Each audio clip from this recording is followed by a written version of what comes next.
We begin tonight now with that battle over books. The book ban raged. It's been a rough year for books.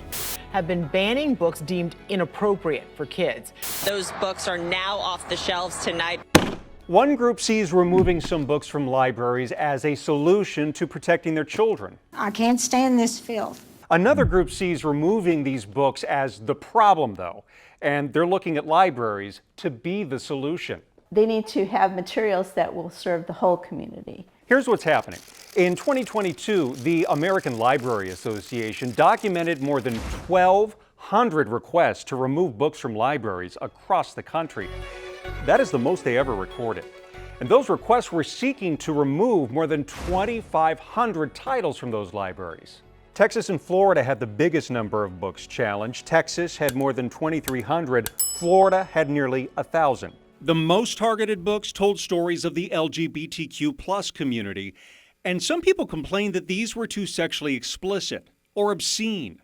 It was a disgrace. It was pornography. That's Joanne Colonna, one of the concerned residents who were urging the Osceola School District in Florida to remove these 4 books. All Boys Aren't Blue, Looking for Alaska, Out of Darkness, and Me and Earl and the Dying Girl. They claimed these books were too sexually explicit. Other books, though, are being criticized because they may make some children feel uncomfortable. Ruby Bridges, This Is Your Time, tells the story of a 6-year-old black girl who desegregated an all-white school in Louisiana.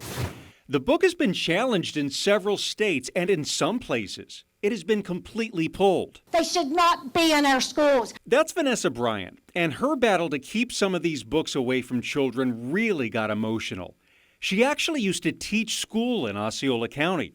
Our children are being taught to hate white children. Our teachers are being trained in critical race theory, and they are being trained.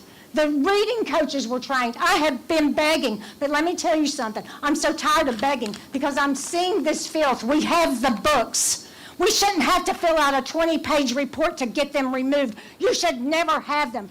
In some communities, a group called Moms for Liberty has been spearheading some of these efforts.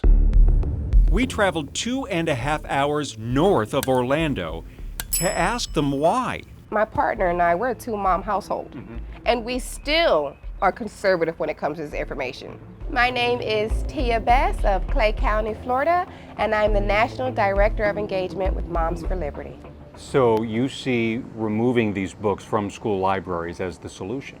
I mean, that's part of the solution, you know, and for myself, I speak for myself personally, I don't believe it should be readily available. Just go pick it up without your parents' knowledge of knowing that you have this information. You can't go watch a rated R movie unless you have someone 18 and up.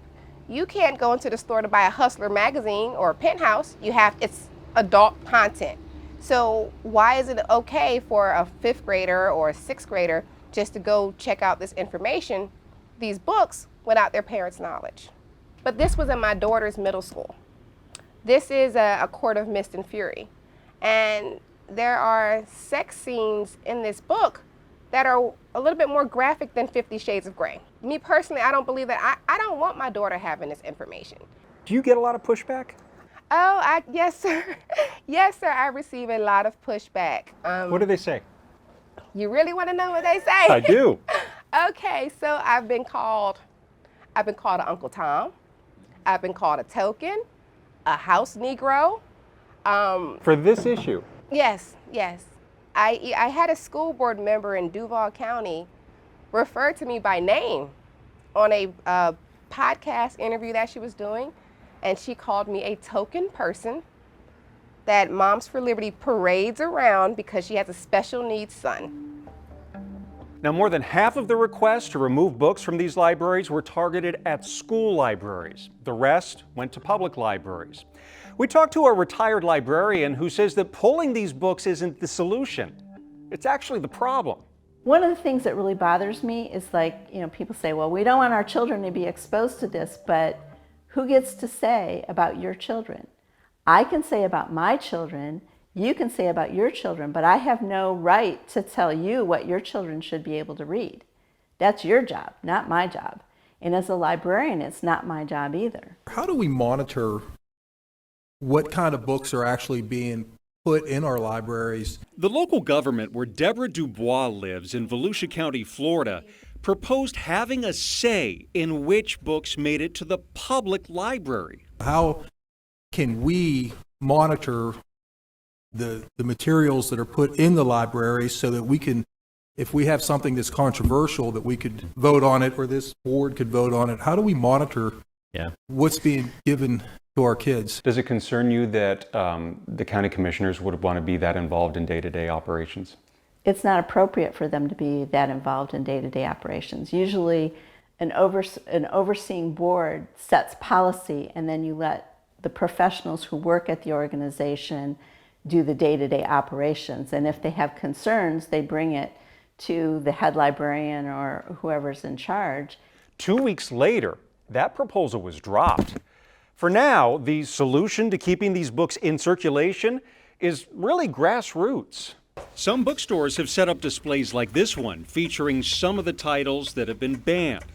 When a Palm Bay, Florida teacher was asked to remove Kurt Vonnegut's Slaughterhouse-5 from his curriculum because some parents complained, the founder of the Vonnegut Museum actually stepped in and donated 1,000 free copies. We don't teach Slaughterhouse-5 to 5-year-olds. We do teach Slaughterhouse-5 to high school students. Yes, there's profanity. Yes, there's sexual content in that book, but we shouldn't be censoring that. It's very disappointing. So for some parents, removing some books from libraries solves the problem. Photos that I was ashamed to be looking at, and they're in our school libraries for our children to see. But that solution actually creates concerns for other parents and teachers. These are important books. They're important for their ability to think critically. They're important for their ability to understand the world they live in. And part of that solution is bookstores and communities actually donating these books to make sure they get read. What you think might be inappropriate for your children might be exactly what my children need to read. If you want your kids to read this, then take your kids to Barnes & Noble, Books A Million, Amazon, Thrift Books, wherever you can purchase the books. There is a lot to discuss here, and we'd like to hear your opinions. Drop a comment below and make sure you hit subscribe to stay up to date with Solutionaries.